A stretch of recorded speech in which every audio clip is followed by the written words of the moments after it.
നിങ്ങൾ പോയില്ലേ, ഇതിനൊരു അഭിപ്രായം പറഞ്ഞിട്ട് പോകും. നിങ്ങൾ മതമോ ജാതിയോ പാർട്ടിയോ ഒന്നും നോക്കണ്ട, ഇതിനൊരു അഭിപ്രായം പറഞ്ഞിട്ട് പോയി. നിങ്ങൾ ആരെങ്കിലും പട്ടിണി കിടന്നിട്ടുണ്ടോ? ആരെങ്കിലും ഗവൺമെൻറ് ഹോസ്പിറ്റലിൽ കുറേ ദിവസം ബൈസ്റ്റാൻഡറായിട്ട് നിന്നിട്ടുണ്ടോ?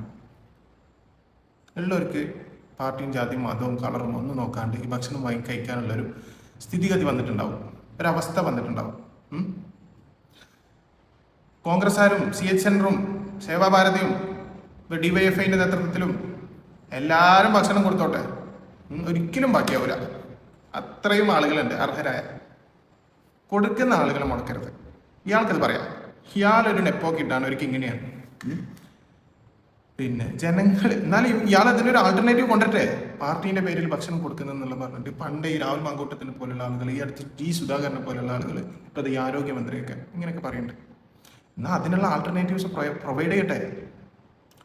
ഗവൺമെൻറ് ഹോസ്പിറ്റലുകളിൽ തെരുവ് നായ, പിന്നെ ചോർന്നൊലിക്കുക, ഇത്തരം കാര്യങ്ങളൊക്കെ ആദ്യം റെഡിയാക്കട്ടെ. എന്നിട്ട് പോരെ ആരാൻ്റെ പ്ലേറ്റിൽ കൈയിട്ട് വാരാനും ആരാൻ്റെ അന്നം മുടക്കാനും